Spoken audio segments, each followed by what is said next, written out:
የቅዳሴውን ጸበል ቆራቢው መጠራረጊያ መተባበሻ ምናምን ፊት ላይ ማድረግ ግንባር ማድረግ እንደዚህ አይነት ነገሮች አይፈቀዱም። የቅዳሴ ጸበል አገልግሎቱ ለመጠጣት ብቻ። ወደ ቤት ይዘው የሚሄዱ አሉ። ትክክል አይደለም። ሲጀመር ከግቢም አይወጣም። እንደገና ደግሞ የቅዳሴው ጸበልም የሚሰጣቸው ላስቀደሱ ሰዎች ነው። የሮጡ ለመጡ ሰዎችም አይሰጥም። ቅዳሴው ላይ ለተሳተፉ ሰዎች ብቻ የሚሰጥ ነው። ከሆነም ደግሞ ስጋው ደግሞ የተቀበለ ሰው አርፎ ቁጭ ነው የሚለው። ሙሽራም ቢሆን ሌላም ቢሆን ሙሽራም ከበሮ አይመታም። በዕለቱ ሙሽራ ንጉሥ ሆኖ ይቀመጣል እንጂ መንቀዥቀዥ መንቀልቀል የለበትም። ሙሽራነቱም ይከለክለዋል፣ መቁረቡም ይከለክለዋል። እኛ ጋር ያው ይቺ ቪዲዮ ስላለ ታሪዮ ስላለ ውዳሴ ከንቱ ስላለ ያው እንደተፈለገ ሲኮን ይኳላል፣ ልብስ ይቀየራ ምናምን እነዚህ ነገሮች አሉ። ትክክል አይደሉም። ቢያንስ ያው ስርዓቱን እናሳያለን። ከዛ ውጭ መሆን የሚፈልጉ ሰዎች ሊቀጥሉበት ይችላሉ። እና ሁልጊዜ ጥጋብ ከባድ ነው። አብዝቶ መመገብ፣ አብዝቶ መብላት፣ መጠጣት እነዚህ ነገሮች ወደ ኃጢአት ይወስዳሉ። የዝሙት ሐሳብን ያመጣል። በዚህ ምክንያት የቆረበው ሰው በቆረበበት ቀን ለኃጢአት ራሱ ሊጋለጥ ይችላል። ስለ ስጋው ደግሞ በየሰፈሩ ህግ የሚያወጡ ሰዎች አሉ። ቆርበሻል እኮ እንደዚህ እንዴት ማድረግ የለብሽም እያሉ የየራሳቸውን ህግ የሚያስቀምጡ ሰዎች አሉ። ትልቁ የተቸገርነው ይሄ ነው። ያንን ደግሞ ሰው እንዴት እንደሆነ አላውቅም፣ በደንብ እንደ ህግ አድርጎት ይቀጥላል። እና ከዛ እንዲያውም አይ ይሄ እኮ ይደረጋን ሲባል በመምህራን በቀሳውስት ሲነገረው ኧረ አባ ተሳስተዋን የሚል ሁሉ ሊያርም የሚፈልግ ሁሉ አለ። አንዳንዱ ደግሞ ጭራሽ ተሐድሶ ነው እንደገሌ ሁሉ አለ ማለት ሚዳዳ ሁሉ ይኖር። ስጋውን ደግሞ ተቀብዬ እንዴት ብቻዬን እሆናለሁ? ብቻህን ብትሆን ምን ችግር አለው ሲባል ሰይጣን ቢቀርበኝ ሲለም ጋኔን ቢለክፈኝ ሲለም ይሄ ማለት እኮ የሰውዬ ሳይቆርብ በቃ አጋንንት የሚጫወቱበት ማለት ነው። ልክ ድመት በአይጥ እንደምትጫወት አጋንንት እንደፈለጉ የሚዘሉበት ፍራሽ እንደሆነ ማለት እና ይሄ ራስን ለጋኔን የማመቻቸት ስራ ነው። በጣም ከባድ ነው እንደዚህ አይነት ነገር። ስጋው ደግሞ ይጠብቃል፣ አጋንንትን ያርቃል። ብቻውን መሆን መፍራት ያለበት ያልቆረበ ሰው ነው። ስጋውን ደግሞ ያልተቀበለ ሰው ነው መፍራት ያለበት። ለምን? አጋንንት እንደፈለጉ የሚጨፍሩበት ስለሆነ፣ ክፉ ሐሳብ የሚመጣበት ስለሆነ፣ ራስን የማጥፋት ስሜት፣ የጭንቀት ስሜት፣ የድብርት ስሜት፣ የብቸኝነት ስሜት፣ ተስፋ የመቁረጥ ስሜት የሚሰማው ሰው ያልቆረበ ሰው አይ እንዳይተርፍብኝ እያሉ ከአቅም በላይ ተመግበው ሌላ ችግር ከማምጣት የተረፈውን ማስቀመጥ፣ በኋላ የሚበላ ከሆነ መብላት፣ ያለዚያ ደግሞ ሌላ ሰው የሚመገበው ከሆነ ደግሞ መስጠት ይቻላል። ምክንያቱም አንዳንዱ ሰው እኔ ያተረፍኩትን ሌላ ሰው ሊበላው አይገባም። ለምን? እኔ ቆርቤ ስላተረፍ።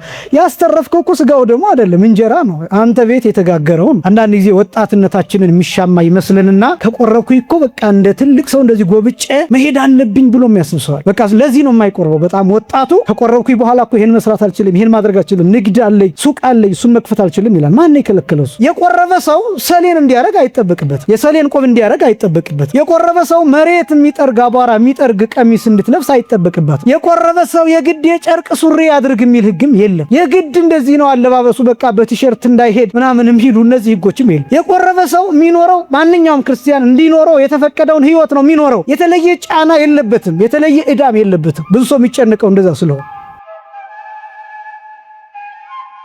በስመ አብ ወወልድ ወመንፈስ ቅዱስ አሃዱ አምላክ አሜን። ስብሐት ለእግዚአብሔር ኪያነ ዘፈጠረ ከመ ናምልኮ እንሰግድለት ዘንድ እናመልከው ዘንድ እንገዛለት ዘንድ እናመሰግነው ዘንድ የፈጠረን አምላካችን እግዚአብሔር የባህሪ ምስጋና ለእርሱ ይሁን። ስብሐት ለማርያም እመ አምላክ እግዝእትነ ወመድኃኒትነ መድኃኒታችን መመኪያችን ለምትሆን ለእናታችን ለንጽሕት ቅድስት ድንግል ማርያምም የጸጋ ምስጋና ለእርሷ ይሁን። ስብሐት ለመስቀለ ክርስቶስ ዕፀ መድኃኒት ኃይልነ ወፀወንነ ኃይላችን አምባችን መጠጊያችን ጋሻችን ለሚሆን በቀራንዮ ለተተከለ መድኃኒት ለሚባል ለክርስቶስ መስቀልም የጸጋ ምስጋና ለእርሱ ይሁን። ክቡር መምህራችን መጋቤ ሐዲስ መምህር ይስሐቅ የዚህ ታላቅ ደብር የትርጓሜ መጻሕፍት መምህርና የስብከተ ወንጌል ኃላፊ፣ ክቡራን የደብሩ አገልጋዮች፣ መምህራን ወንጌል፣ ሰባክያነ ወንጌል፣ ክቡራን ዘማሪያን፣ ክቡራን የደብሩ ሰንበት ትምህርት ቤት መዘምራን፣ ክቡራን የእግዚአብሔር ልጆች ሁላችሁም በልዑል እግዚአብሔር ስም እንደምን ዋላችሁ? እንደምን አመሻችሁ? አምላካችን እግዚአብሔር በዚህ ዕለትና በዚህ ሰዓት በዚህ ቅዱስ ቦታ እንድንገኝ ስለፈቀደልን ስሙ ለዘለዓለም የተመሰገነ ይሁን። ክርስቶስ ተንሥአ እሙታን አሰሮ ለሰይጣን ሰላም ኮነ። ለብርሃነ ትንሣኤው ያደረሰን አምላካችን እግዚአብሔር ስሙ የተመሰገነ ይሁን። አሁን ያለንበት ወቅት ያው በዓለ ሃምሳ ስለሆነ ይጠበቃል። የሰው ቁጥር እንደሚሳሳ እንደ ጾሙ እንደማይሆን ይጠበቃል። ነገር ግን እናንተ ቀጠሯችሁን ጠብቃችሁ ካላችሁንም ጠብቃችሁ የቤተ ክርስቲያኗን መልእክት አክብራችሁና ጠብቃችሁ ተገኝታችኋል። ቀላል አይደለም። ያው እኛ ልምድ ስለሆነብን በሰው ቁጥር ላይ አይናችን ስለሚመሰረት ለዚያ ነው እንጂ ያው ጌታችን መድኃኒታችን ኢየሱስ ክርስቶስ አንድ ሰው ብቻ ያስተማረበት ጊዜ አለ፣ ሁለት ሰዎችን ያስተማረበት ጊዜ አለ። አብዛኛውን ጊዜ ግን ጌታ ያስተማረው 120 ሰዎችን ነው ያው እንደሚታወቀውና ስለዚህ የእናንተ ቁጥርም ቀላል አይደለም። ቃላችሁን ቀጠሯችሁን አክብራችሁ በዚህ ቦታ ስለተገኛችሁ ለሁላችሁም እግዚአብሔር ጸጋውንና በረከቱን ያድላችሁ። ሰባቱ ምስጢራተ ቤተክርስቲያንን ጀምረን ያው የተወሰኑትን ብቻ ከነዚያ ውስጥ መርጠን እየተመለከትን ምስጢረ ጥምቀትን አይተናል። ምስጢረ ንስሐን ተመልክተናል። ምስጢረ ቁርባንን የዛሬ 15 ቀን ጀምረን ዛሬ እንግዲህ እንደ እግዚአብሔር ፈቃድ ማጠቃለያ የምንሰራለት ምስጢረ ቁርባንን ዛሬ ይሆናል ማለት ነው። በሶስት ከፍለን ነው ምስጢረ ቁርባንን እያየን ያለ ነው። የመጀመሪያው ቅድመ ቁርባን፣ ሁለተኛ ጊዜ ቁርባን፣ ሶስተኛ ድህረ ቁርባን በሚል አብይ ክፍሎች ከፍለናል። የመጀመሪያው ቅድመ ቁርባን የሚባለው ከቁርባን በፊት ያለው ዝግጅቱን ጨምሮ የስነ ልቡና፣ የህሊና፣ የንስሐ ዝግጅት፣ የአለባበስ ዝግጅት፣ የአመጋገብ ዝግጅት፣ የማመን ዝግጅት፣ የማወቅ ዝግጅት፣ እነዚህን ዝግጅቶች አስቀድመን ተመልክተናል። ከተመለስንባቸው የዛሬውን ለማየት ጊዜ ስለማይበቃ ያው እሱ ተቀምጧል። ነቃ ጥበብ ቲዩብ ላይ እዚያ ላይ ማግኘት የምትፈልጉ እዚያ ላይ ታገኙታላችሁ። ማስታወቂያ ለመስራት አይደለም፣ ለምትፈልጉት ብቻ ማለት ነው። ከፈለጋችሁም ሰብስክራይብ ሳታደርጉ ቪዲዮውን ብቻ አይታችሁ መውጣት ትችላላችሁ። ምክንያቱም እንደዚህ አይነት ትምህርቶችን ስንናገር አንዳንድ ጊዜ ሰብስክራይብ እንዲደረግልን ምናምን የሚመስለው ሰው ስለሚኖር ማለት ነው። ትምህርቱን ብቻ አይቶ መውጣት ይቻላል። ዛሬ ግን ከዛሬ ከምንመለከተው ጊዜ ቁርባን ከሚለው ጀምሮ ያለውን ነው። በቁርባን ጊዜ፣ ይህም ደግሞ ስጋውን ደሙን በመቀበል ጊዜ የሚለውን ነው የምንመለከተው። አሁን እንግዲህ ዝግጅቶቹን አስቀድመን ስለተነጋገርን ይሄ ትምህርት ተዘጋጅተዋል ተብለው ለሚታሰቡ ሰዎችና ለመዘጋጀትም ለወሰኑ ለመቁረብ ለወሰኑ ሰዎች የሚሰጥ ጥቆማ ነው። በቁርባን ጊዜ የመጀመሪያው የህሊና ጸሎት የሚደረግ ጸሎት አለ። በእርግጥ ግብረ ሐዋርያት ቅዳሴ ሐዋርያት ላይ ብትመለከቱ ከቁርባንም አስቀድሞ የሚጸለይ ጸሎት አለ። ያ ብዙ የተለመደ አይደለም፣ ግን መጸለይ ይቻላል። ያንን በአማርኛ በቃል ይዞ በጽሁፍም ይዞ እሱን መጸለይ ይቻላል። ነገር ግን በዛ ፋንታ ደግሞ ከውስጥ የሚጸለዩ ጸሎቶች አሉ። ብዙዎቹ ጸሎቶች ካህናት ቆራቢዎቹን ወክለው የሚጸልዩቸው ጸሎቶች አሉ።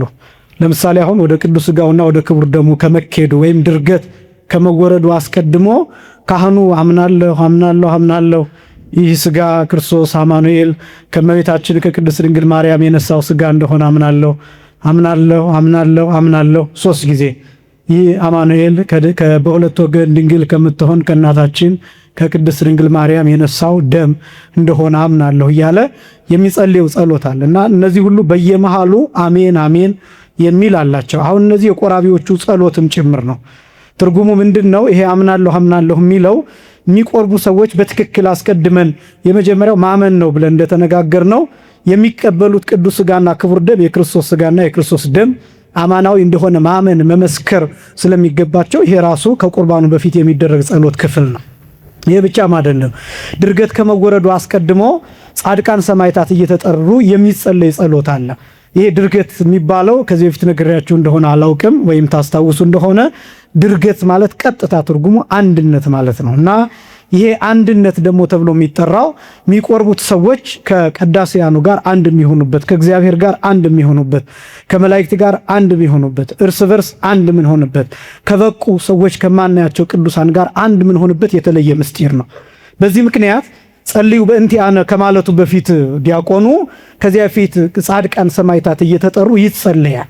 ለምንድነው እንደዛ የሚደረገው? ያቺ ሰዓት ህብረት አንድነት የሚፈጸምበት በመሆኑ ጻድቃን ይጠራሉ፣ ሰማዕታት ይጠራሉ፣ መላእክት ይጠራሉ፣ ቅዱሳን ይጠራሉ። አጠቃላይ በሕይወተ ሥጋ ያሉ በሕይወተ ሥጋ የሌሉ በአጸደ ነፍስ ያሉ ጭምር ይጠራሉ። ያን ጊዜ አንድነት የሚፈጸምበት ሰዓት ላይ ሁሉም ይገኛሉ በየትኛውም ቤተክርስቲያን። ይሄ በጣም አስደናቂ የሆነ ህብረት ነውና እነዚህ ሁሉ ጸሎቶች ናቸው። ከቁርባን በፊት የሚደረግ ጸሎት ማለት ነው።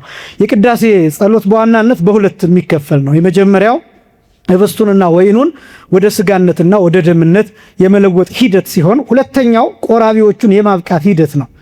በቃ የቅዳሴ ክፍል በአብይ ክፍል ሲቀመጥ ይሄ ነው። የመጀመሪያው ህብስቱ ተለውጦ ስጋ ወልደ እግዚአብሔር እንዲሆን፣ ሁለተኛ ወይኑ ተለውጦ ደመ ወልደ እግዚአብሔር እንዲሆን መጸለይ። ከዛስ በኋላ የሆነ ቦታ አለ ህብስቱና ወይኑ ወደ ስጋነትና ወደ ደምነት ተለውጧን ብለን የምናምንበት ቦታ አለ። እንደየ 14ቱ ቅዳሴያት ይለያያን ቦታው እና ከዛ በኋላ ግን ህብስት ወይን የሚለውን ስም ትተን ስጋ ደም ማለት እንጀምራለን። ከዛ በኋላ ግን የሚሆነው ጸሎቱ ምንድነው? ለምሳሌ የንስሐ ጸሎትን ታስተውላላችሁ። አሁን በቅዳሴ ጊዜ መጀመሪያ ላይ የንስሐ ጸሎት ይደገማል። በኋላ እግዚኦ ከመባሉ በፊት እግዚኦ መሐረነ ክርስቶስ ከመባሉ በፊት ጸሎተ ንስሐ ይደገማል፣ ወድቀን ማለት ነው። አሁን ያ ጸሎተ ንስሐ የሚደገምበት ምክንያት እኛ በተለይ ምን ቆርብ ሰዎች ሰውነታችን ለስጋው ደግሞ ብቁ እየሆነ እንዲሄድ ነው። የማብቃት ሂደት፣ የማንጻት የመቀደስ ሂደት ነው።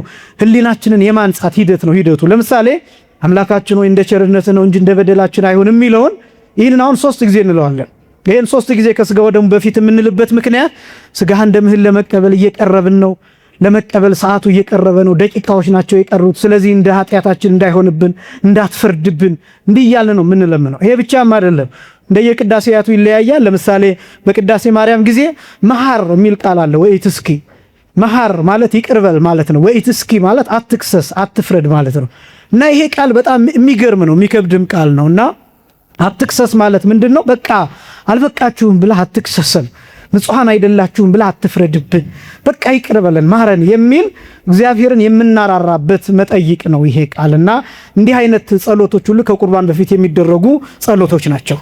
ከዛ ግን ልክ በቁርባኑ ጊዜ ድርገት ሲወረድ ግን ልክ ደወሉ ሲደወል ቅዱስ ቅዱስ ቅዱስ ስሉስ ዘኢይትነገር ሀበኒ ከመ እንሣ ለሕይወት ዘንተ ስጋ ወደመ ዘእንበለ ኩነኔ ሀበኒ እግበር ፍሬ ዘያሰምረከ ከመ አስተርኢ በስብሐቲከ ወእህየው ለከ እንዘ እገብር ዘዚአከ ፈቃደ በተአምኖ እፄውዐከ አበ ወእፄውዕ መንግሥተከ ይትቀደስ እግዚኦ ስምከ በላዕሌነ እስመ ኃያል አንተ እኩት ወስቡሕ ወለከ ስብሐት ለዓለመ ዓለም እያል የምንጸልየው ጸሎት ነው ይሄ።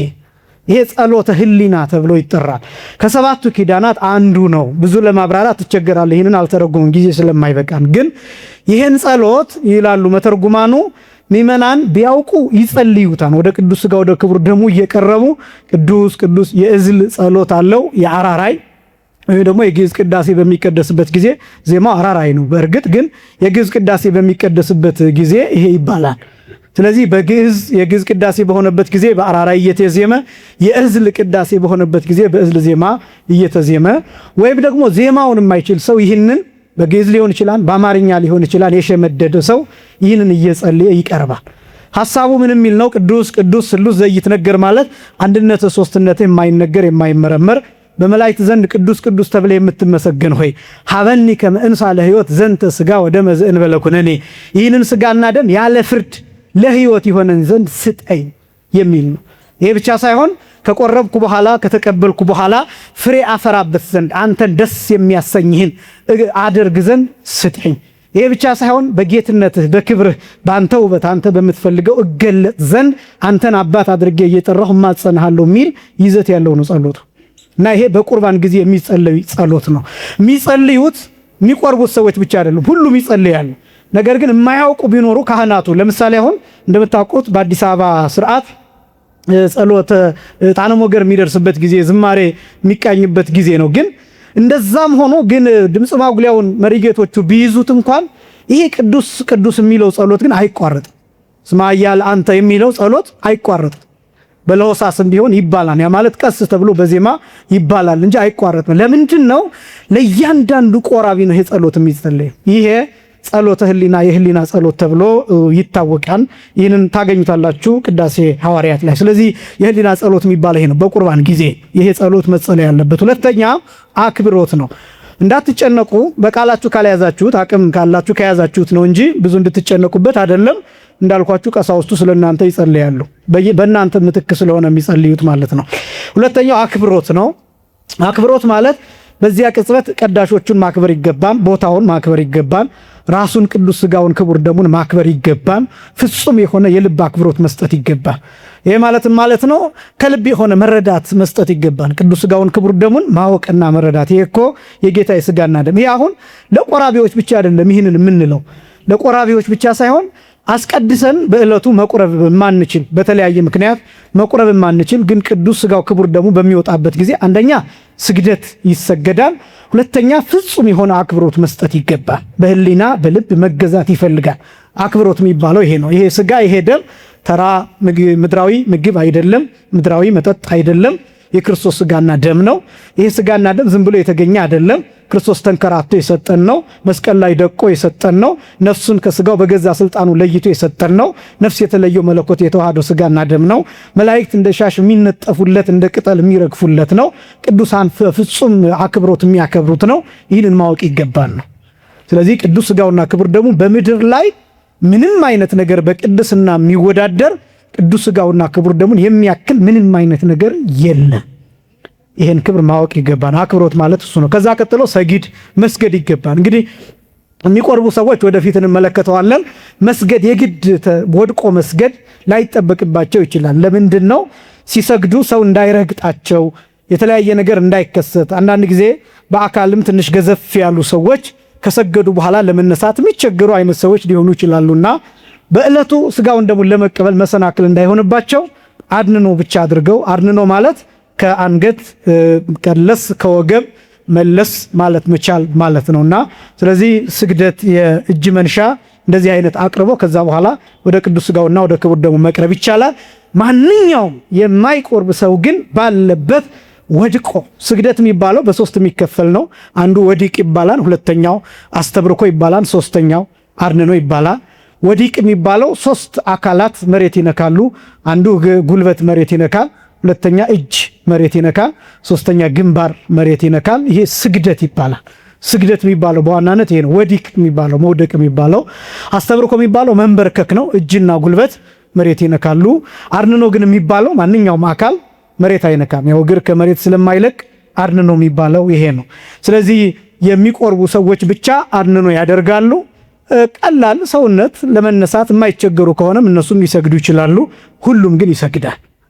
ሰጊድ የሚባለው ይሄ ነው። ሌላው ትኩረትን መሰብሰብ ይፈልጋል። በተለይ የሚቆርቡ ሰዎች ቅዱስ ሥጋውን ክቡር ደሙን ለመቀበል በሚፈልጉበት ጊዜ ትኩረት ለምንድን ነው ትኩረት መሰብሰብ ያስፈልጋል የሚባለው? አንደኛ ቀዳሹን አለማየት፣ ዲያቆኑን አለማየት። ይሄ ሲባል ምንም አናስተውልም ማለታችን አይደለም፣ ግን ለመሰናክል የሚሆኑ ነገሮችን አለመመልከት ነው። ለምሳሌ አንዳንድ ሰው ሊቆርብ ሲመጣ ያ የቀደሰው ቄስ የሚያቆርበው ቄስ የሚያውቀው ሊሆን ይችላል። በተለየ ግብር የሚታወቅ ዲያቆኑ እንደዛ ሊሆን ይችላል። ደጋግሜ እንደገለጥኩት እንግዲህ እኛ ደካሞች ስለሆንን ምን ጊዜም አውደ ምሕረት ላይ በምንቆምበት ክብር አይደለም ሌላ ቦታ የምንታየው። ይሄ ዘመኑ ያመጣብን ነው። መቼም ሁላችንንም እግዚአብሔር ይቅር ይበለን። ሰዎች ስለሆንን ደካሞች ስለሆንን አንዳንድ ስህተቶች ይኖራሉና ለመቁረብ በምንመጣ ጊዜ እንዴ ከዚህ ቄስ ነው የምቀበለው ከዚህ ዲያቆን ነው የምቀበለው ብለን እንዳንሰናከል ትኩረታችንን ወደ ቅዱስ ሥጋውና ወደ ክቡር ደሙ ብቻ ማድረግ፣ ዓይንን ከሰዎቹ ላይ መንቀል። ይሄ ብቻም አይደለም። አሁን አንዳንዱ ሰው ለመቁረብ ሲቀርብ በምንድን ነው ይዘውት የወጡት? ምንድን ነው የያዙት? ዲያቆኑ በምንድን ነው የያዘው? እነዚህ ሁሉ የመሳሰሉትን ነገሮች ማጥናት ሁሉም ይፈልጋል። እነዚህ ሁሉ ተገቢ አይደሉም። ስለዚህ ትኩረትን መሰብሰብ፣ ወደ ቅዱስ ሥጋውና ወደ ክቡር ደሙ ብቻ ማድረግ። ሌላው እንዳይነጥብ መጠንቀቅ። እያየናቸው ያለናቸው ነጥቦች በመቁረብ ጊዜ ብቻ የሚደረጉበትን ወይም በድርገት ጊዜ የሚደረጉትን ነው እየተመለከትን ያለ ነው። እንዳይነጥብ መጠንቀቅ ማለት እንዳይወድቅ መጠንቀቅ ማለት ነው። በጣም ትልቅ ጥንቃቄ ይፈልጋል። አንዳንዶቻችን ስንቆርብ በጣም ከማክበራችን የተነሳ ሊሆን ይችላል። አፍ አከፋፈታችን ራሱ ያንዳንዶቹ ይንቀጠቀጣል፣ ከንፈራቸው ይንቀጠቀጣል። ከአክብሮት የተነሳ እንደሆነ እሱን እረዳለሁ፣ ሁላችንም እንረዳለን። ይህን ግን በጣም የበዛ ፍርሃት አይደለም መሆን ያለበት። ማክበር አለብን፣ ልክ ነው፣ ግን እስከምንጨነቅ መሆን የለ። በዚህ ምክንያት ሰዎች አፋቸውን ሲከፍቱ በትክክል ስለማይከፍቱ አፋቸው ስለሚንቀጠቀጥ ስለሚጨነቁ አንዳንድ ጊዜ የሚሰጣቸው የጌታ ሥጋ ከአፋቸው ሁሉ የማምለጥ ነገርና የመውደቅ ነገር ሊያጋጥም ይችላል። እሱ ብቻ ሳይሆን ደሙን በሚቀበሉበት ጊዜ በዕርፈ መስቀል በሚቀበሉበት ጊዜ አንዳንዶቹ ከድንጋጤ የተነሳ ጽዋውን ይገፉትና ዲያቆኑን ሊያስደፉት ሁሉ ይችላሉ። አንዳንዶቹ ደግሞ በትክክል ዕርፈ መስቀሉ ወደ አፋቸው እስኪገባ ድረስ የማይጠብቁ አሉ። በዚህ ምክንያት ለማቁረብ ለዲያቆኑም ለቄሱም አስቸጋሪ የሆኑ ሰዎች ይኖራሉ። ከአክብሮት እንደሆነ እሱንም እንረዳለን። ግን ደግሞ በዚህ ደረጃ በጣም ተጨንቃችሁ መሆን የለበትም። በደንብ ስሙኝ። የጌታን ሥጋና ደም አታክብሩ አይደለም ነጥቡ፣ ግን ማክበር ይሄ ከአፋችን እስከሚያመልጥ ድረስ መሆን የለበትምና ለሱ መጠንቀቅ ያስፈልጋል። እንዳይነጥብ ማለት እሱ ነው፣ እንዳይወድቅ። በተለይ ደግሞ ደሙን በምንቀበልበት ጊዜ ፈሳሽ ስለሆነ በጣም ብዙ ጊዜ የመንጠብ መሬት ላይ ጠብ ማለት ጠባ ያለውና ልብስ ላይም እንደዚህ አይነት በጣም ጥንቃቄዎች ያስፈልጋሉ። ሕፃናትን አስቀድሞ ማዘጋጀት ይፈልጋል። ብዙ ጊዜ ችግር የሚገጥመው በሕፃናት ነው። አንዳንዶቹ ሕፃናት አይነገራቸውም፣ አያውቁም። በዚህ ምክንያት ቀጥታ ይዘዋቸው ይመጣሉ። አንዳንዶቹ አስተቃቀፋቸው፣ ለምሳሌ ሕፃን ልጅ ሲያዝ በቀኝ ነው ታቅፎ የሚመጣው እንጂ በግራ ታቅፎ አይደለም። ምን ጊዜም ቢሆን ሕፃናትን በምታቆርቡበት ጊዜ በቀኝ እጃችሁ አቅፋችሁ ይዛችሁ ትመጣላችሁ። ዲያቆኑ በቀኝ በኩል ያቀፉትን ለማቀበል ይመቸዋል። በግራ ግን አቅፋችሁ ከመጣችሁ እጅግ በጣም አስቸጋሪ ነው። ከስርዓቱም ከምሳሌውም አንጻር ሕፃናትን በቀኝ አቅፎ መምጣት ይገባል። አንደኛ። ሁለተኛ ሕፃናትን ስትነግሯቸው እንዲህ ነው የሚደረገው፣ እሺ እምቢ እንዳትል፣ እሺ ብሎ እነሱን በደንብ ማስጠንቀቅ ይፈልጋል። ለምን አንዳንዶቹ ሕፃናት ይደነግጣሉ፣ አዲስ ነገር ይሆንባቸዋል። በዚህ ምክንያት አፋቸውን ቶሎ ይገጥማሉ። አንዳንዶቹ ሊተፉትም ይችላሉ። በዚህ ምክንያት የመውደቅ አደጋ ሊያጋጥም ይችላል። ስለዚህ ይሄን በጥንቃቄ ለእናንተ ብቻ ሳይሆን ለትልልቆቹ ብቻ ሳይሆን ለሕፃናቱም ጭምር በተቻለ መጠን እንደዛ ሲሆን ያው እንደው ፈሰሰ ማለት ከአቅም በላይ ሆኖ ወደቀ ማለት ኃጢአት ነው ማለት አይደለም። ምክንያቱም እግዚአብሔር የማያውቀው ነገር ስለሌለ ከአቅም በላይ በሆነ ጉዳይ ደግሞ እንድትጨነቁ አይደለም።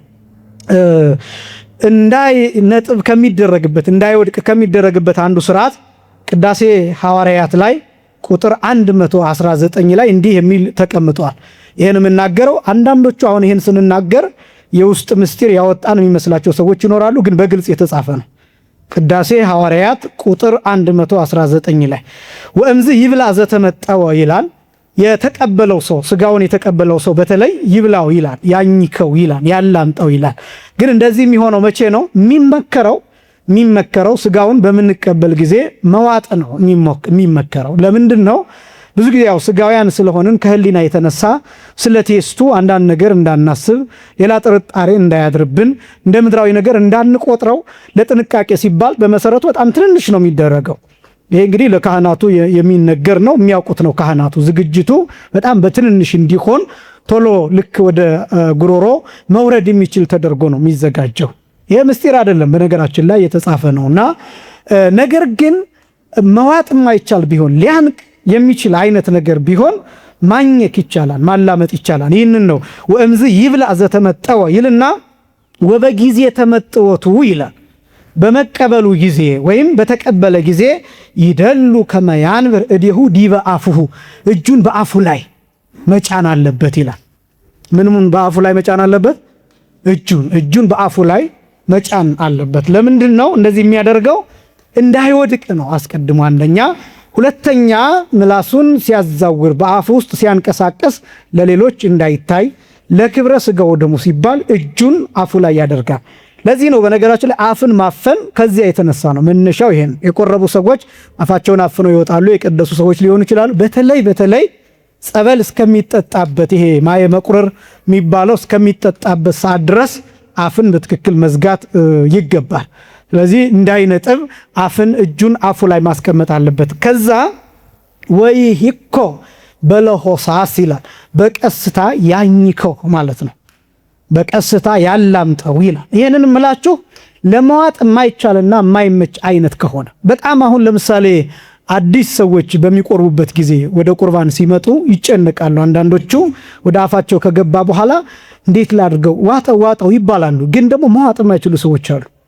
በዚህ ምክንያት አንዳንዶቹ አሁን አንዳንድ ሕፃናትን አስተውላችሁ ከሆነ እናንተም ልታዩ ትችላላችሁ። ዝም ብለው በአፋቸው ይይዙትና ከዛ እልፍ ሲሉ ሰው ካላያቸው ዘወር ብለው ይተፉታል። ይህንን ተጠንቅቃችሁ ታውቃላችሁ። በጣም ጥንቃቄ ይፈልጋል በነገራችን ላይ። ለዛ ነው ጸበል የሚሰጠው ደም የሚሰጠው ሌሎች ማያውቁ አዳዲስ ሰዎችን ስታቆርቡ ጥንቃቄ የሚደረገው ለዛ ነው። ስለዚህ ያ እንዳይሆን ያ የሚሆንበት ምክንያት በተለይ ትልቅ ከሆነ ዋጠው ሲባሉ ሲዋከቡ ይጨነቃሉ። በዚህ ምክንያት ይህን የሚያክል ነገር እንዴት እውጣለሁ ሊሉ ይችላሉ፣ በተለይ ትልቅ ከሆነ። ስለዚህ አንዳንድ ጊዜ መፈቀድም ያለባቸው ትክክለኛውን ስርዓትን ማስተማር ስለሚገባን ነው። ከተቻለ መዋጥ፣ ካልተቻለ ግን አላምጦ መዋጥም ጭምር ይቻላል። ቅዳሴ ሐዋርያት ገጽ ቁጥር 119 ላይ ቀጥሎ የሚለው እንደዚህ ነው። ወይ ሂኮ በለሆሳስ እስከ ያጸሪ አፉሁ ይላል። አፉን እስከሚያጠራው ድረስ ነው የሚለው።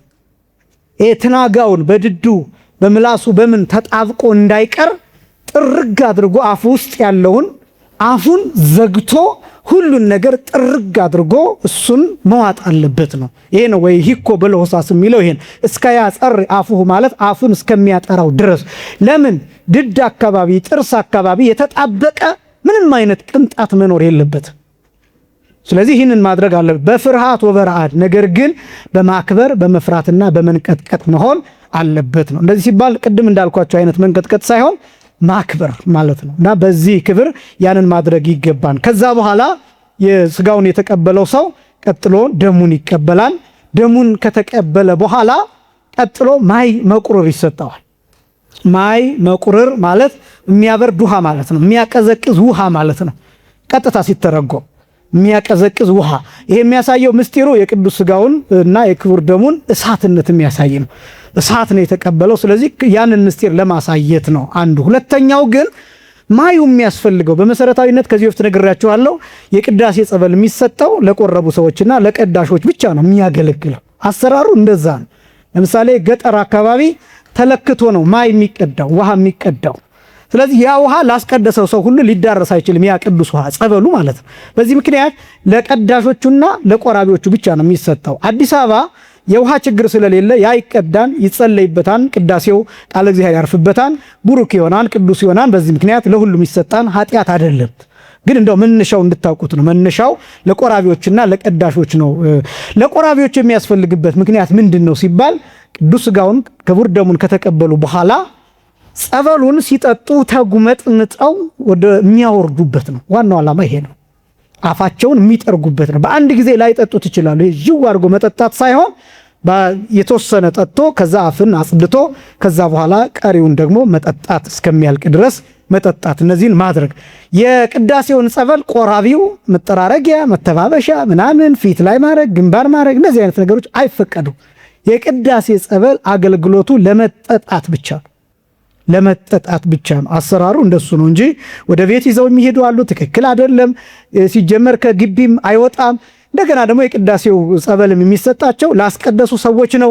እየሮጡ ለመጡ ሰዎችም አይሰጥም። ቅዳሴው ላይ ለተሳተፉ ሰዎች ብቻ የሚሰጥ ነው። ከሆነም ደግሞ መነሻው ለቆራቢዎች፣ ለቀዳሾች፣ ከዛ ደግሞ ላስቀደሱ። ለዛ ነው የቅዳሴ ጸበል የሚባለው። ስለዚህ የቅዳሴ ጸበል ከተደረገ በኋላ መጸለይ ይቻላል፣ መናገር ይቻላል። በጥንቃቄ ወደፊት እንመለከተዋለን። ስለዚህ ጊዜ ቁርባን እነዚህ ጥንቃቄዎች ያስፈልጋሉ ነው። አንደኛው የህሊና ጸሎት ቅዱስ ቅዱስ የሚለው፣ ሁለተኛው አክብሮት፣ ሶስተኛው ስግደት፣ አራተኛ ትኩረትን መቀደስ ወይም መሰብሰብ፣ ሌላው እንዳይነጥብ ወይም እንዳይወድቅ ጠብ እንዳይል መጠንቀቅና እዛ ደግሞ ስጋውን በመቀበል ጊዜ ከአቅም በላይ ከሆነ ለመዋጥ እሱን ማላም ይቻላል።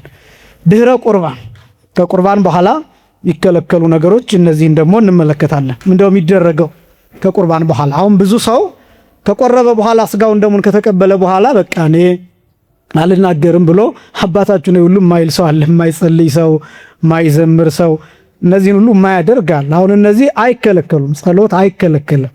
መጮህ ይከለከላል። አብዝቶ መጮህ፣ ምራቅ እስኪወጣ ድረስ አብዝቶ መናገር ይከለከላል። ከበሮ መምታት ይከለከላል። የጉልበት ስራ መስራት፣ እነዚህ ነገሮች ይከለከላል።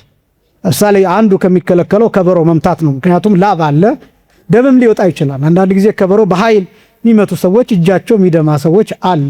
ከከበሮ ጋር መጋጨት፣ ከሰዎች ጋር መጋጨት፣ አንዳንድ ጊዜ መውደቅም ጭምር በሚሽከረከሩበት ጊዜ እንደዚህ ሊያጋጥም ይችላል። ስለዚህ ስጋው ደግሞ የተቀበለ ሰው አርፎ ቁጭ ነው የሚለው። ሙሽራም ቢሆን ሌላም ቢሆን ሙሽራም ከበሮ አይመታም። በእለቱ ሙሽራ ንጉስ ሆኖ ይቀመጣል እንጂ መንቀዥቀዥ መንቀልቀል የለበትም። ሙሽራነቱም ይከለክለዋል፣ መቁረቡም ይከለክለዋል። እኛ ጋር ያው ይቺ ቪዲዮ ስላለ ታሪዮ ስላለ ውዳሴ ከንቱ ስላለ ያው እንደተፈለገ ሲኮን ይኳላል፣ ልብስ ይቀየራ ምናምን እነዚህ ነገሮች አሉ። ትክክል አይደሉም። ቢያንስ ያው ስርዓቱን እናሳያለን። ከዛ ውጭ መሆን የሚፈልጉ ሰዎች ሊቀጥሉበት ይችላሉ። ዞሮ ዞሮ ግን እነዚህ ሁሉ ክልክሎች ናቸው እንጂ አባታችሁ ነው ማለት ክልክል አይደለም። መዝሙርም ሲዘመር አብሮ መዘመር፣ ማጨብጨብ፣ ማሸብሸብ ይሄም ክልክል አይደለም። ከበሮ መምታት ብቻ ይከለከላል። የመጀመሪያው ድህረ ቁርባን ከሚከለከሉት ውስጥ ንግግር ማብዛት ነው። ንግግር ማብዛት ይከለከላል። ይህም መጽሐፍ ቅዱሳዊ ነው። ለምሳሌ ሐዋርያው ቅዱስ ጳውሎስ ቆላስይስ ምዕራፍ 4 ቁጥር 5 እስከ 7 ድረስ። በነገራችን ላይ ንግግር ማብዛት በስጋው ደሙ መቀበል ጊዜ ከሚከለከልበት ምክንያት አንዱ ስጋው ደሙ የተቀበልንበት ሰዓት የዕረፍተ መንግሥተ ሰማያት ምሳሌ የዘላለም ሕይወት ምሳሌ ተብሎ ነው የሚገለጠው። ያንን ሕይወት ለማሳየት ነው። ለምሳሌ አሁን የዘላለም ሕይወት ምን አይነት ነው? የዘላለም ሕይወት እዛ ወሬ የለም፣ እዛ ንግግር የለም። ምንድነው ያለው? ምስጋና ብቻ ነው ያለው። እዛ አሁን ነገሌ እንዴት ሆኑ፣ ነገሌ የተደረሱ፣ በዚህ በኩል የመጣው ጦርነት እንዴት ሆነ፣ የእንትና ሰርጥ ተከፈተ ተዘጋ፣ እነንትና ኃያላን ሀገራት የሚባል ወሬ የለም። የዘላለም ሕይወት ላይ እገሌ አደገ፣ እገሌ ወፈረ፣ እገሌ ከሳ የሚባል ወሬ የለም። የገሌ ልብስ ምናምን የሚባል ወሬ የለም። እዚያ ያለው ንግግር ሳይሆን ምስጋና ነው ያለው። ንግግሩ ራሱ ምስጋና ነው። እሱም ደግሞ ቅዱስ ቅዱስ የሚለው ምስጋና ነው። በነገራችን ላይ በቁርባን ጊዜ ይሄ ቅዱስ ቅዱስ የሚባለው ምስጋና የሚመሰገነው ለዛ ነው። መነሻው የመላእክት ምስጋና ነው ይሄ ቅዱስ ቅዱስ የሚለው።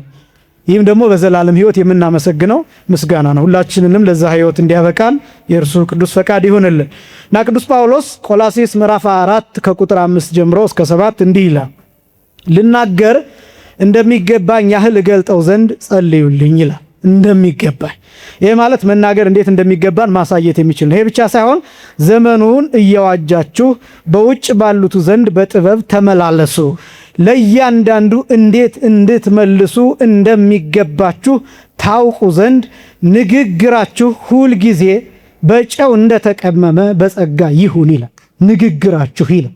ይሄ ማለት አሁን በቆረብን ጊዜ ብቻ አይደለም ንግግር መመጠን ያለብን። ከቆረብን በኋላ በተቻለ መጠን መጥፎ ንግግሮችን እነሱን መተው መቻልና ንግግራችን የተቀመመ፣ የሚደመጥ፣ የሚሰማ፣ የሚያስተምር፣ የሚያንጽ፣ የሚገነባ እንዲህ አይነት ንግግሮችን የመናገር ልምምድ እንድንወስድ ነው። በቃ ክርስቲያን ማለት እንደሱ ነው። ከዚህ በኋላ ቆርቤያለሁ፣ ስለዚህ ለምናገረው ቃል ኃላፊነት መውሰድ ጭምር አለብኝ ብሎ መጠንቀቅና መናገር ሳይሆን የተከለከለው ንግግር አለማብዛት ነው።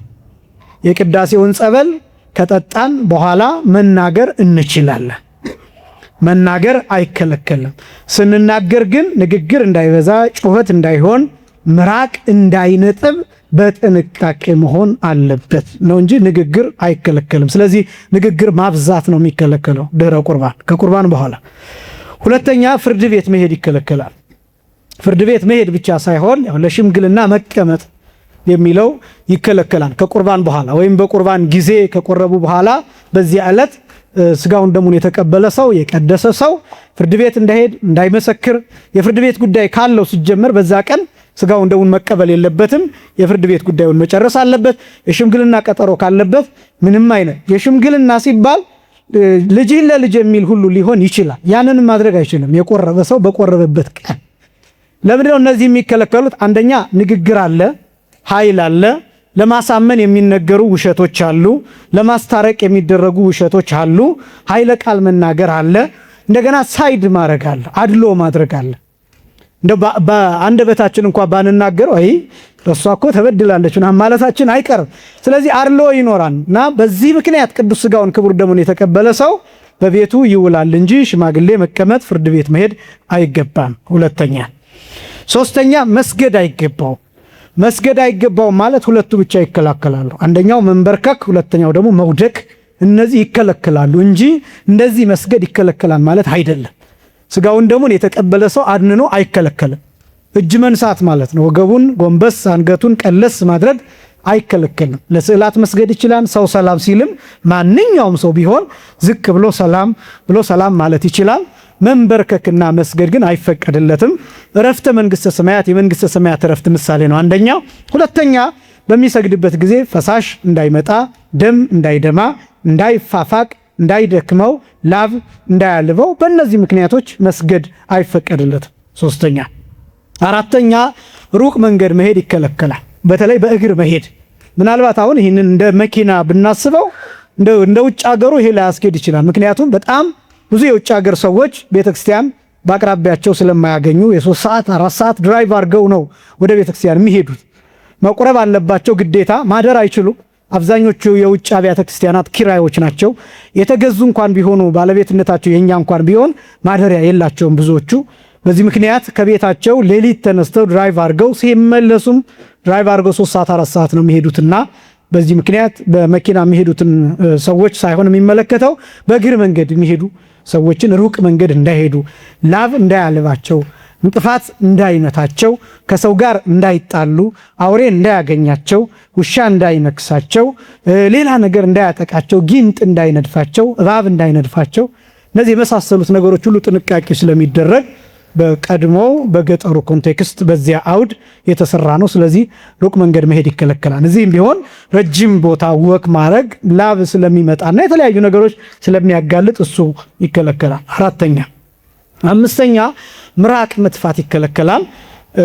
ያው እንግዲህ አሁን እንደዚህ ስንል አሁን ምራቅ ስንተፋ በተለይ ደግሞ በቅርብ ጊዜ ከተቀበልን በቅርብ ጊዜያት ነው ጸበል ተተን ከቤተክርስቲያን እስከምንወጣ ባሉት ጊዜያት ምራቅ መትፋት አይገባም። ምክንያቱም ምራቃችን ላይ ሊኖር ስለሚችል ወይ ስጋ ወይ ደም ይሄ ዝም ብሎ አካላዊ በሆነ ትንተና ስንተነት ነው። ነገር ግን ለክብረ ስጋው ደግሞ የሚደረግ ነው።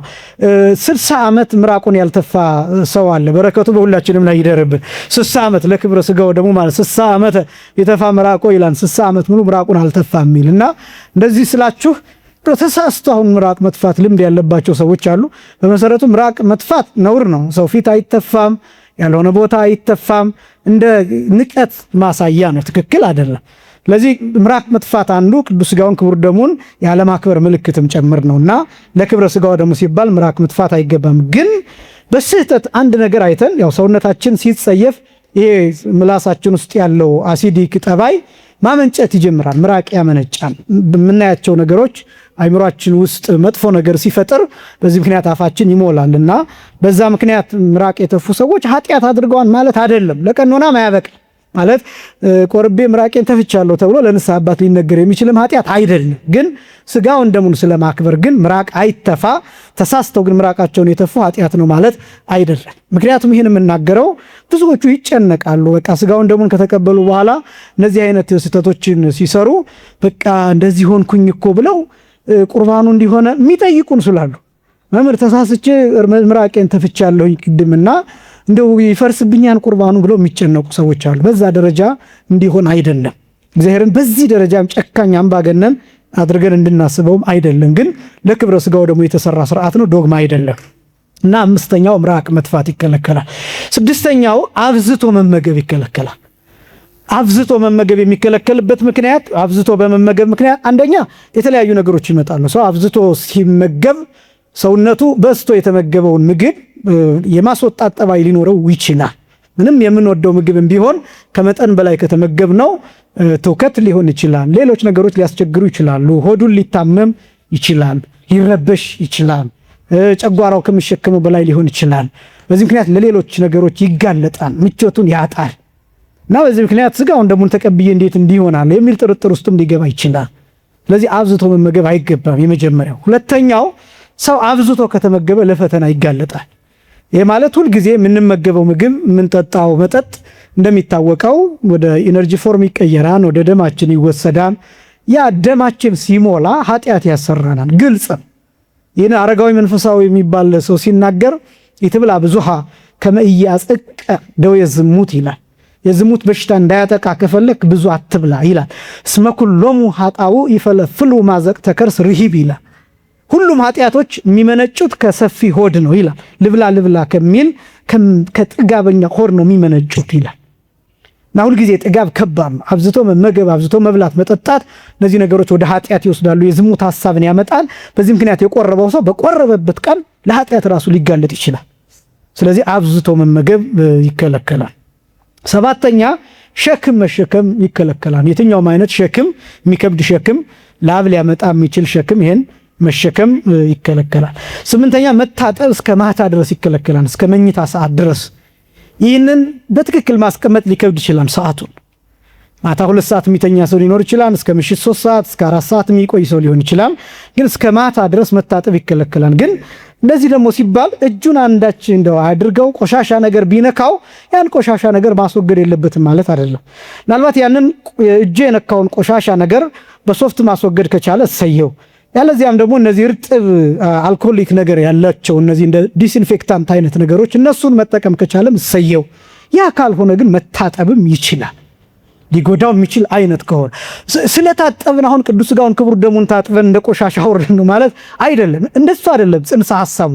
ዛሬ ስለቆረብኩኝ ሥጋውን ደሙን ስለተቀበልኩኝ ንጹሕ ነኝ የማለት የሥጋው ደሙን ክብር የምንገልጥበት እንጂ እነዚህ የምናደርጋቸው ነገሮች በራሳቸው ኃጢአት ናቸው ማለት አይደለም። ይህንን በተሳሳተ መንገድ እንዳትረዱት ነው ጥንቃቄ እያደረግኩ ያለሁት እና ማታ ላይ ግን ልብስ እንቀይራለን፣ የቆረብንበት ልብስ እንቀይራለን፣ የመኝታ ልብሳችንን እንለብሳለን፣ ከዛ በኋላ እንተኛለን። አለቀ።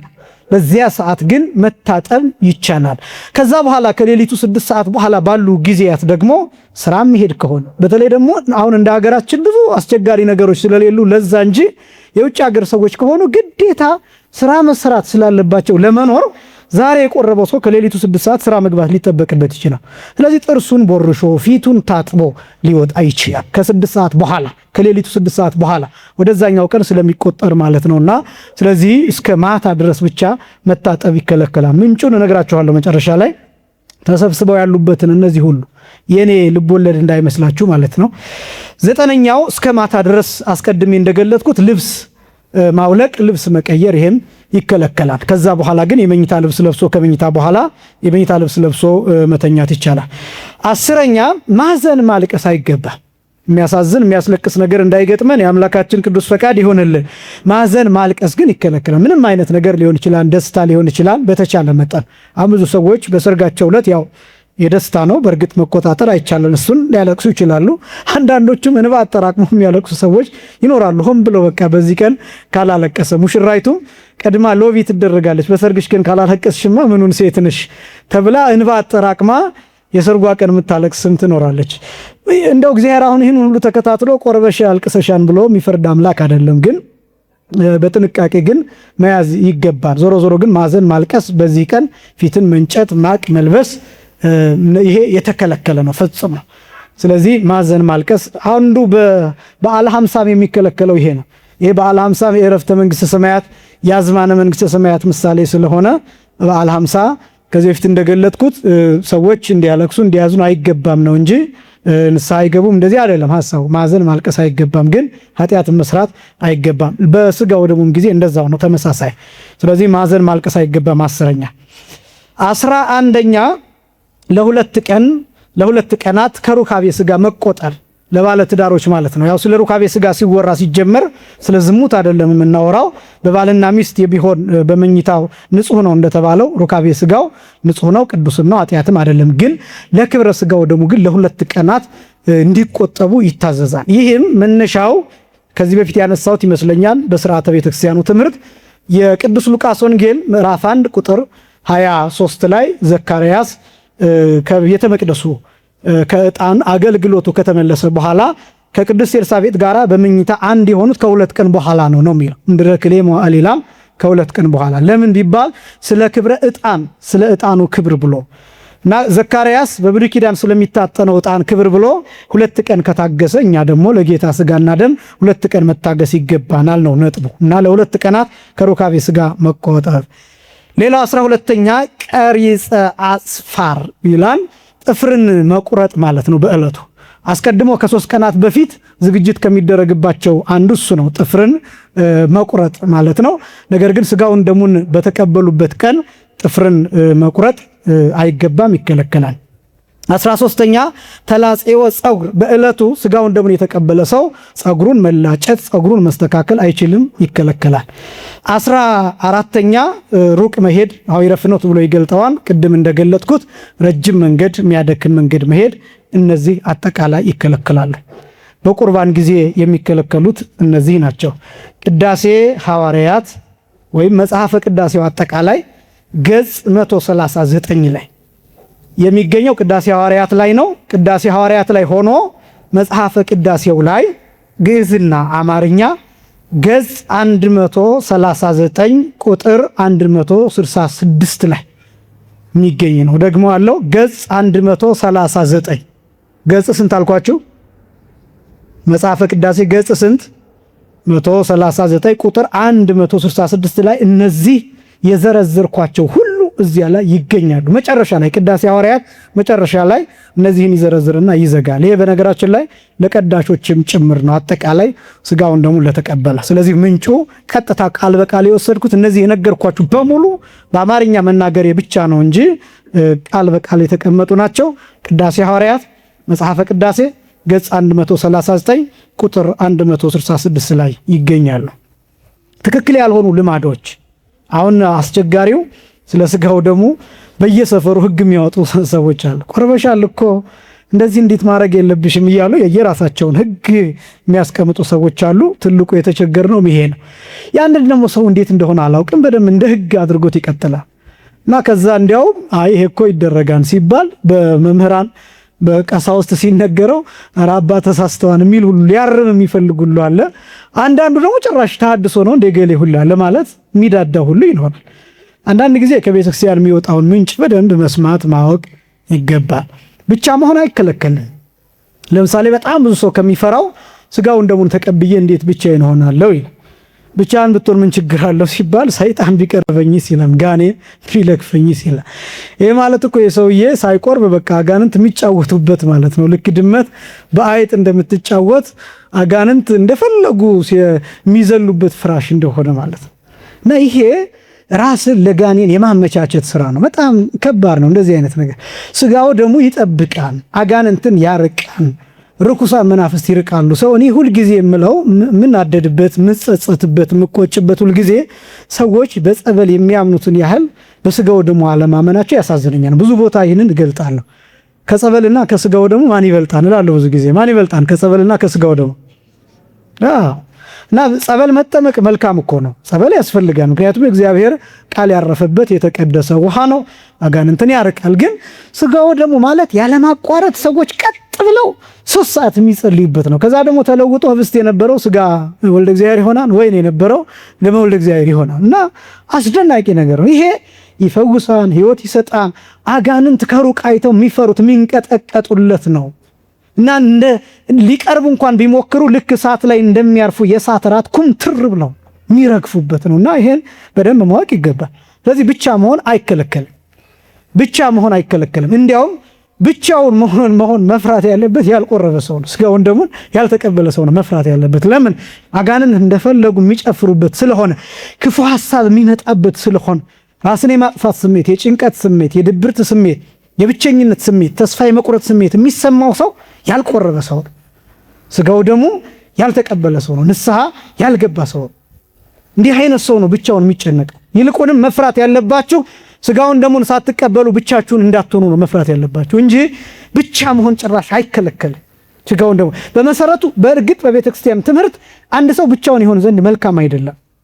ይሄ በቃ ሰዎች ከሰው ጋር ህብረት መኖር አለባቸው። ከጎረቤቱ ጋር መግባባት አለበት። ጓደኛ ሊኖረው ይገባል። ባልንጀራ ሊኖረው ይገባል። ብቸኝነት በቤተክርስቲያን የሚመከር አይደለም። በነገራችን ላይ በቤተክርስቲያን ትምህርት በጣም እነዚህ የበቁት አባቶች ሲዘጉ ካልሆነ በስተቀር እነሱም ደግሞ ምን እንደሚያደርጉ ታውቃላችሁ? እነዚህ የበቁት የዘጉት አባቶች በጸሎት ይጠይቃሉ። ማንን ታሳየኛለህ? እስኪ በዓለም ላይ ያለ አንተ የምትመርጠው ወዳጅህን አሳየኝ ብለው ይጠይቃሉ። በነገራችን በመጽሐፍ መነኮሳት ብዙ ታሪኮች አሉ ተመሳሳይ። እና ከዛ በኋላ ምን እንደሚያደርግ ታውቃላችሁ? እግዚአብሔር ራሱ መላእክትን ይልክና እገሌን አግኘው ወይ ደግሞ እገሌ ይመጣን ይባላሉ። ያ የበቃ ሰው መጥቶ በራቸውን ያንኳኳል ወይም እጁን ይጸፋል። ያው በጥንቱ ማንኳኳት ሳይሆን እጅን ማጨብጨብ። ግን ደግሞ ችግሩ ምን መስላችሁ? ያ ሰው ሰይጣን ሊሆንም ይችላል ብለው ይጠራጠራሉ።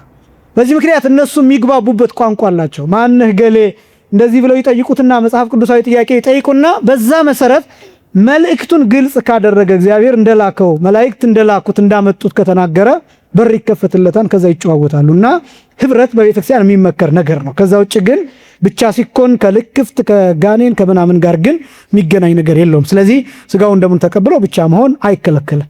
እንደ ክርስቲያን ግን ብቻ አለመሆን የተመረጠ ነገር ነው። ከሰው ጋር አብሮ መብላት፣ ከሰው ጋር መነጋገር፣ ከሰው ጋር መጽሐፍትን ማንበብ፣ ከሰው ጋር መማር፣ ከሰው ጋር መሄድ፣ ከሰው ጋር መምጣት፣ ሐሜትን መቀነስ፣ ስለ እግዚአብሔር ቃል ማውራት፣ እነዚህ የሚመከሩ ናቸው። ረዳት እንፍጠርለት የሚለው ቃል ሔዋንን ለአዳም የመፍጠር ጉዳይ ብቻ አይደለም፣ ሰው ለሰው እንደሚያስፈልገው ጭምር ነው። አባቶቻችን የሚሉት ነገር አለ። ሰው ለሰው ምኑ ነው ይላል? መድኃኒቱ ነው ይባላል። ስለዚህ እሱን በደንብ ማወቅ ግን ብቻ መሆን ግን ስጋው ደሙን ከመቀበል ጋር የሚያገናኘው ምንም ነገር የለም። ሌላው ሰላምታ አይከለከልም። አሁን አንዳንዱ ሰው ቆርቦ በቃ ተኮፍሶ የሚያልፋል። ሊጨብጠው ሲል ያ ሰው እንዴት ይሄን ሰው ማጨብጣል? ያልቆረበ ሰው በሞት ይሻለኛል ብሎ ራሱን ከፍ አድርጎ በቆረበበት ቀን ያልቆረበ ሰው ሰላም አለለ። እኔ እኮ በጣም የሚገርመኝ አሁን ክርስቶስን ያ ሰው እኮ ከኛ የተሻለ ሊያገኘው ይችላል። ያቺ ሴት እኮ ያቺ ኃጢአተኛ የምትባለዋ ሴት እኮ የጌታን እግር ሂዳ አጥባለች እኮ፣ በእንባዋ አጥባለች፣ በፀጉሯ ዳሳለች፣ ሽቱም ቀብታለች። ያቺ እኮ 12 ዓመት ሙሉ ደም ይፈሳት የነበረችዋ ሴት የልብሱን ጫፍ እኮ ነክታለች። ከዛ ደግሞ ጭራሽ ፈቅዶላት በፊቱ ሂዳ ተደፍታለች። እና ያቺ ኃጢአተኛዋ ሴት ክርስቶስን ለመንካት ካልተከለከለች እኔ ቆርብ ያለሁና ማንም ሰው አይነካኝም፣ ሰላም አይለኝም። አሁን እንደው በጣም ምጽድቃችን ፈሪሳዊነታችን እጅግ በጣም አስጨናቂ በእውነት በጣም እና አንዳንድ ነገሮች እንዴት እንደምንረዳ ማወቅ ይገባል። ስለዚህ ሰላምታ አይከለከልም። እንዲያውም ፍቅር መስጠት አግባብ ያለው ስርዓት ያለው መጠን ያለው ልክ ያለው ጨዋ የሆነ ሰላምታ መስጠት ይገባል። ለሰዎች ማክበር ለምን ቢባል ሰዎች እንዲማሩብን ማለት ነው። እንዲማሩብን እገሌ እኮ ከቆረበ በኋላ ተለውጧል፣ ሽቁጥቁጥ ብሎ ነው ሰው ሰላም የሚለው፣ ትህትናው ፈገግታው ደስ ሲል ተብለን እንዲያውም መመስገን አለብን። ከዛ ለካ የሥጋው ደግሞ እንዲህ ያደርጋል እኔም ልቁረብ እንዴ ብሎ ወደዚህ ህይወት መምጣት እንደዛ ማስተማር ይገባል እንጂ ሰውን መጸየፍ አይገባም። ሰላምታ አይከለከልም። ሌላው ምግብ ማትረፍ የሚከለክሉ ሰዎች አሉ። አይከለከልም ምግብ ማትረፍ። እነዚህም በዘልማድ የመጡ ናቸው። እንዲያውም ከባዱ አለማትረፍ ነው። በመሰረቱ በልክ መብላት አስቀድሜ እንደገለጥኩላችሁ ኦርቶዶክሳዊነት መጠን ነው። ምን ጊዜም ቢሆን ንግግር መጠን ነው፣ አለባበስ መጠን ነው፣ አጎራረስ መጠን ነው። ስርዓቶች አሉ። አሁን በቤተ ክርስቲያን አንድ ሰው ሲመገብ አብዝቶ መጉረስ የለበትም እስከሚያንቀው ድረስ ለሰው እስኪታይ ድረስ። እሱ ብቻ ሳይሆን ሰው ሲያኝክ እነዚህ ሁሉ ስርዓቶች አሉ።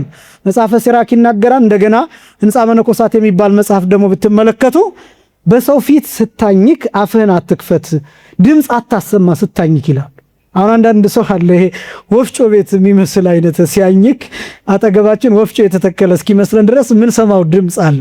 እነዚህ ሁሉ ስርዓት አላቸው።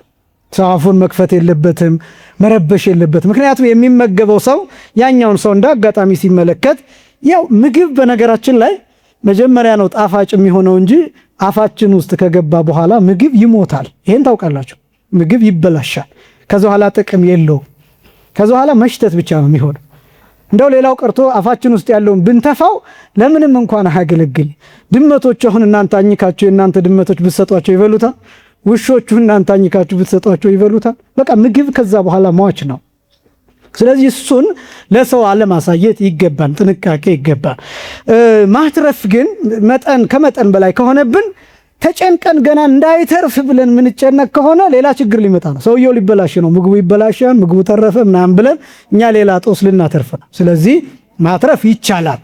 በማንኛውም ጊዜ ግን ኦርቶዶክሳዊ የሚበቃውን ምግብ ማንሳት፣ የሚበቃውን ቁርጥ ማብሳት፣ እንደዚህ ስስታም መሆን የለበትም። ኦርቶዶክሳዊ በቃ ይህን ሁሉ ብሎ ቆልሎ መታየት የለበትም፣ መገመት የለበትም። እነዚህ ሁሉ ትምህርቶች ናቸው፣ መንፈሳዊ ትምህርቶች ናቸው። በቆረብን ጊዜ ደግሞ መጠን ያስፈልገዋል። ከዛ ውጭ ግን ከአቅማችን በላይ ከሆነ እንዳይተርፍብኝ እያሉ ከአቅም በላይ ተመግቦ ሌላ ችግር ከማምጣት የተረፈውን ማስቀመጥ፣ በኋላ የሚበላ ከሆነ መብላት፣ ያለዚያ ደግሞ ሌላ ሰው የሚመገበው ከሆነ ደግሞ መስጠት ይቻላል። ምክንያቱም አንዳንዱ ሰው እኔ ያተረፍኩትን ሌላ ሰው ሊበላው አይገባም። ለምን? እኔ ቆርቤ ስላተረፍ። ያስተረፍከው እኮ ስጋው ደግሞ አይደለም እንጀራ ነው። አንተ ቤት የተጋገረውን አንተ የቆረብከውን ስጋው ደግሞ አይደለም የምትሰጣቸው። እና አንዳንድ ነገሮች እንዴት ይልቅስ አጥንት መጋጥ አይቻልም።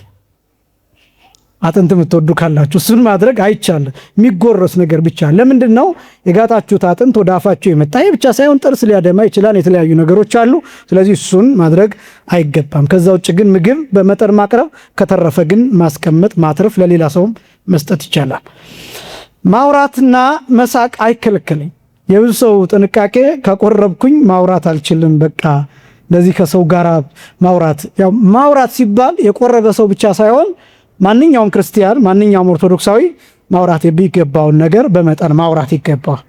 ከዛ ውጭ ግን ያው ቅዱስ ዮሐንስ አፈወርቅ ሲናገር ወአልቦ ምንትኒ ዘይሴኒ በዝንቱ ዓለም እምዘያነብሮ ለነገር በመዳልው ይላል። በዚህ ዓለም ላይ ነገርን በሚዛን ከሚያስቀምጠው ሰው በላይ የሚያምር ሰው የለም ይላል። መልካም የለም ይላል።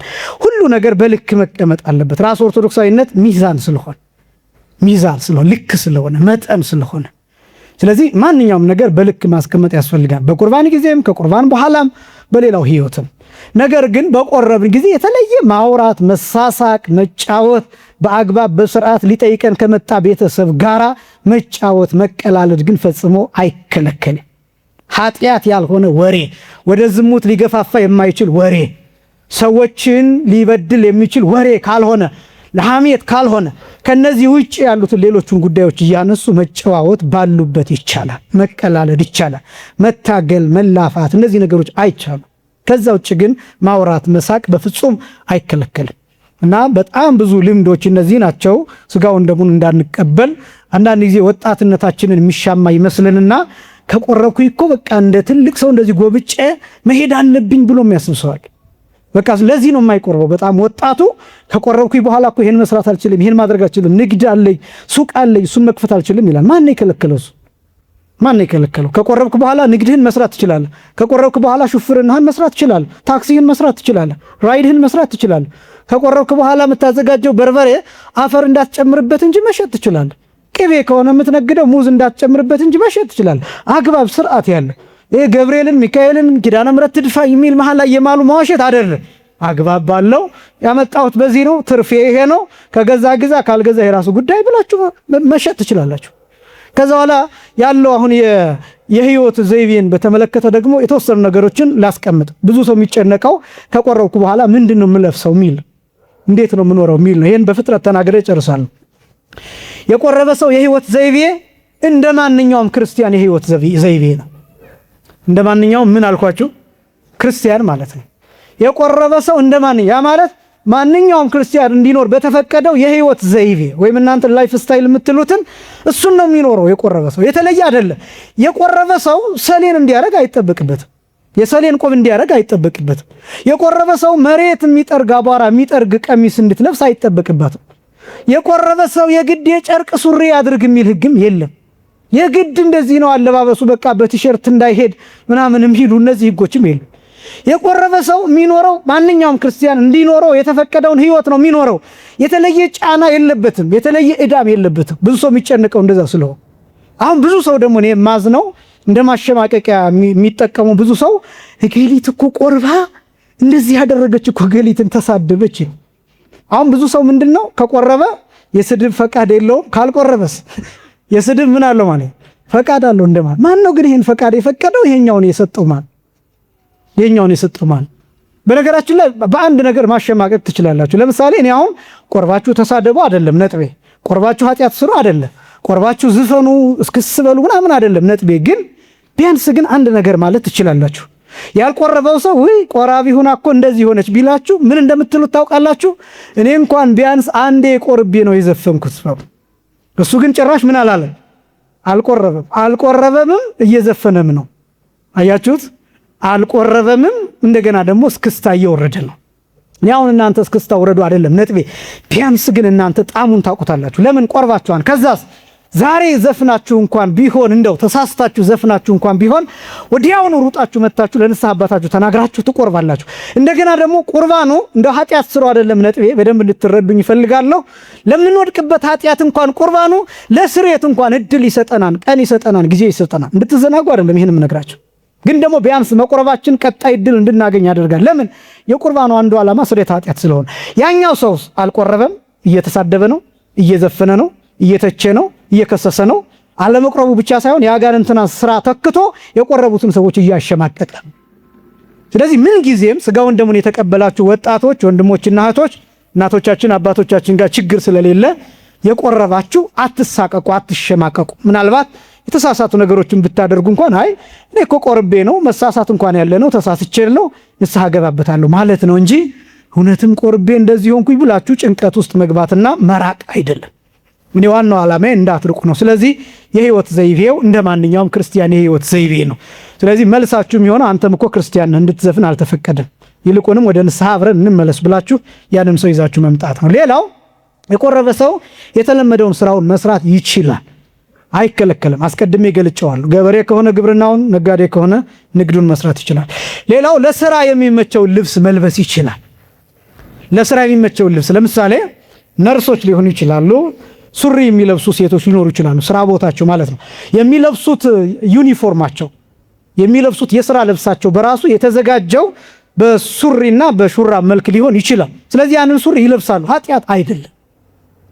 ኃጢአት የሚሆነው አንዲት ሴት ለማሰናከል ብላ ሆን ብላ አካሏን የሚያሳይ የሰውነቷን ቅርጽ የሚገልጥ ወንድ እንድትስብ ብላ ለዝሙት ሐሳብ ለዝሙት ዓላማ ብላ ይህንን ለብሳ ስትወጣ ያን ጊዜ ነው ኃጢአት የሚሆነው እንጂ አንዲት ሴት በስራ ምክንያት ብቻ የግዴታ ለምሳሌ ባንክ ቤት የምትሰራ ልትሆን ትችላለች፣ የበረራ አስተናጋጅ ልትሆን ትችላለች፣ የሆቴል አስተናጋጅ ልትሆን ትችላለች፣ የማርኬቲንግ ሰራተኛ፣ የሽያጭ ሰራተኛ እንደዚህ ሊሆኑ ይችላል። አለባበሳቸውን የሚወስንላቸው ድርጅቱ ነው። ዩኒፎርሙን የሚወስንላቸው ድርጅቱ ነው። ስለዚህ ያ ጉልበታቸው ድረስ ሊሆን ይችላል። በጣም አጭር ላይ ይባል ይችላል። እንደዚህ ስለሆነ አጭር ቀሚስ ለበስኩኝ ብላ መጨነቅ አይጠበቅባትም። ሱሪ ከሆነ የሚለብሱትን ሱሪ ለበስኩኝ ብላ አትጨነቅ የቆረበች ሴት። ስለዚህ የሚመደብላትም ተማሪው ተምሮ ትምህርት ቤት ሲሄድ የትምህርት ቤቱን ዩኒፎርም ለብሶ ሊሄድ ይችላል። የትምህርት ቤቱ ሕግ ሱሪ ሊሆን ይችላል። ሱሪዋን ለብሳ ልትሄድ ትችላለች። ሰውነቷን የማያሰናክል አግባብ ያለው ስርዓት ያለው ለሌላ ሰው ትኩረት የማይስብ ይሁን እንጂ ያንን ማድረግ ኃጢአት አይደለም። ስለዚህ ሰው የተለመደውን ስራውን መስራት ይችላል። በቆረበ በማግስቱ በጠዋት ተነስቶ ትምህርት ቤት፣ ስራ ቦታ በሚፈቅደው መሄድ ይችላል። ብቻ ሰዎችን የሚጎዳ ስራ እንዳይሰራ፣ የሌባ ተባባሪ እንዳንሆን። አሁን እንደዚህ ሲባል ችግሩ ስራ ሲባል ሁሉም ስራ ይሆናል። የሃንግ መምታትም እንደ ስራ ነው የሚቆጠረው አሁን ላይና ስለዚህ ስራ ከሆነ ስራ ነው ብላችሁ በዛ እንዳትሰማሩ አደራ ለማለት ነው። እሱ አይፈቀድም። ስለዚህ ይሄ ሰው የማይጎዳ የማህበረሰብ ግንባታ ስራዎች ላይ ግን መሳተፍ ይቻላል፣ ስራው በሚፈቅደው ማለት ነው። ስለዚህ ለስራ የሚመቸው ልብስ መልበስ ይቻላል። ሌላው ራሱን በአለባበስም በአመጋገብም መጠበቅ ይችላል። አሁን ራስን መጠበቅ ማለት ፕሮቶኮልን የጠበቁ አለባበሶች ይኖራሉ። የግድ አሁን እኛ የተረዳንበት መንገድ አጭር ቀሚስ፣ የተቀደደ ሱሪ፣ አካል የሚያሳይ ከደረት በላይ እርቃንን የሚያሳዩ እነዚህ ልብሶች እንደ ስልጣኔ ቆጥረናቸው እንደዚህ ስለተቀበልናቸው እንጂ ፕሮቶኮል የሚባለው እሱ አይደለም። እውነት ለመናገር እንደዚህ የሚያደርጉ ሰዎች አሁን በአንዳንድ የሥራ ቦታዎች እንደ ዲሲፕሊን ይያዝና ሊባረሩ ሁሉ ይችላሉ። ተደጋጋሚ አንዳንድ መስሪያ ቤቶች እንደዛ ነው። ለምሳሌ አንዲት ሴት ከደረቷ በላይ ያለውን አካል ገልጣ ብትሄድ ማስጠንቀቂያ ይሰጣታል። ቀጥሎ ግን ከስራ ልትባረር ልትቀነስ ሁሉ ትችላለች። እንደዚህ ከሆነ መስሪያ ቤቶች ይህ ሕግ ካላቸው እኛ እንዴት ይህንን መንፈሳዊ ሆነን ማክበር ያቅተናል? ስለዚህ ፕሮቶኮሉን ሰው መጠበቅ ይገባዋል። ሱፍ መልበስ፣ ወንዱ ሱፍ መልበስ ካለበት መልበስ ይችላል። ሴቷ ቆንጆ ያማረ ቀሚስ መልበስ ትችላለች።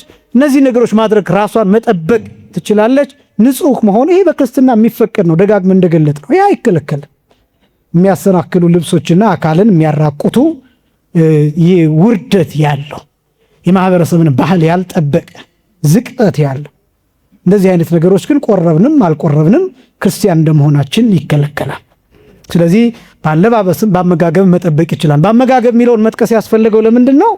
አንዳንድ ሰው እንደ ቆርብ ያለው ይህን እንዴት እበላለሁ የሚል ሰው ሊኖር ይችላል። በመጽሐፍ ሕግ የተከለከሉ የተፈቀዱ አሉ። ለምሳሌ ስጋን በተመለከተ የማይከለከሉ አሉ፣ የሚፈቀዱ ደግሞ አሉ። የሚፈቀዱ የማይፈቀዱ አሉ። እነሱን እንደ ክርስቲያን ያን ሕግ መከተል እንጂ ቆርብ ያለሁ ብሎ ምንም ራስን ከሌላ ምግብ መጠበቅ የሚፈቀድ አይደለም። ግን ለትህርምት ግን ይሄን አልበላም እቀንሳለሁ የሚል ሰው ካለ መልካም።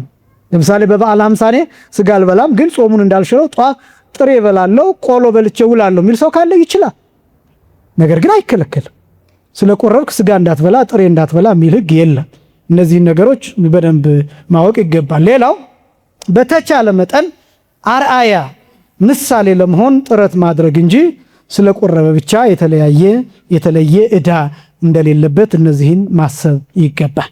ስለዚህ ከቁርባን በኋላ ያለው ሕይወት ከክርስቲያን ሕይወት የተለየ እንዳልሆነና እንደ ጫና እንደ ዕዳ የተለየ መስመር ውስጥ እንደ መግባትና እንደ መጨነቅ አድርገን ቆጥረን ከስጋው ደሙ መራቅ የለብንም።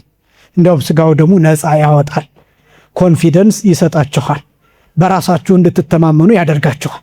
ቆርባችሁ ታክሲ ውስጥ ስትገቡ እናንተ ከዛ መካከል ኃጢአታችሁን ተናግራችሁ ንጹሐን ሆናችሁ ስጋውን ደሙን የተቀበላችሁ የጌታ የደም ከለላ ያላችሁ ናችሁ። በቆረባችሁ ቁጥር በሄዳችሁበት ቦታ ሁሉ የጌታ የደም ሽፋን የሚጠብቃችሁ እንደ ደመና ቅዱሳን የሚከቧችሁ ናችሁ። መላእክት ቀርበው የሚጠብቋችሁ ናችሁ። ስጋውን ደሙን በመቀበላችን ምክንያት መላእክት ቀርበው የሚጠብቁን፣ መላእክት ስለኛ የሚጸልዩልን፣ ጠባቂ መልአኮቻችን እድሜውን አርዝምልን እያሉ ለእግዚአብሔር የሚጸልዩልን ነው ምን ሆነው። ከዚህም በላይ ደግሞ የጌታ የደም ጠብታ በረገጥንበት ቦታ ሁሉ የሚከተለን ነው የሚሆነው። መቁረብ ነፃ ያደርጋል። መቁረብ ራሳችን እንድናውቅ ያደርጋል። መቁረብ ያሳርፋል፣ ረፍት ይሰጣል፣ ሸክምን ያቀላል። እንደገና ደግሞ መቁረብ ለኃጢአት እንዳንበረታታ ያደርገናል። ይልቁንም መልካም ወደ ማድረግ እንድንዘም ያደርገናል። ቆርቤ ይሄን ከማደርግ ይሄን ባደርግ ይሻላል ብለን በጎ በጎን እንድናስብ ያደርገናል። ስለዚህ ቁርባን ራሱ የማሳረፍ ጠባይ ያለው ሁልጊዜ ላለው መቁረብ የህይወት አንድ ተርኒንግ ፖይንት ነው። መታጠፍ ነው። ወደ ቅድስና ቦታ መታጠፍ ነው። ወደ ዘላለማዊ ህይወት መታጠፍ ነው። ስለዚህ ስጋውን ደሙን መቀበል የመጨረሻው በምድር ላይ ያለው ትልቅ ህይወት ስጋውን ደሙን መቀበል ነው። ያኛው ህይወት መንግስተ ሰማያት ነው። እኛ የምናደርገው ይህንን ነው፣ ስጋውን ደሙን መቀበል። ያኛውን ደግሞ የሚያወርሰው እግዚአብሔር ነው። ያን የምንወርሰው ደግሞ ይህንን ስጋውን ደሙን ስንቀበል ነውና፣ ስለዚህ ሁላችንም ለቅዱስ ስጋው ለክቡር ደሙ ራሳችንን ልናዘጋጅ ይገባል። አምላካችን እግዚአብሔር ሁላችንንም ለቅዱስ ስጋውና ለክቡር ደሙ ያብቃል። የቆረቡትን አባቶቻችን፣ እናቶቻችን፣ ወንድሞቻችንን፣ እህቶቻችንን በመንፈሳዊ ህይወት ያጽናልን። በቤተ መቅደሱ የሚቆርቡ ስጋውን ደሙን የሚቀበሉ አባቶችን፣ እናቶችን፣ ወንድሞችንና እህቶችን ያብዛልን። ሁላችንንም ለስጋው ደሙ ያብቃን። ወስብሐት ለእግዚአብሔር።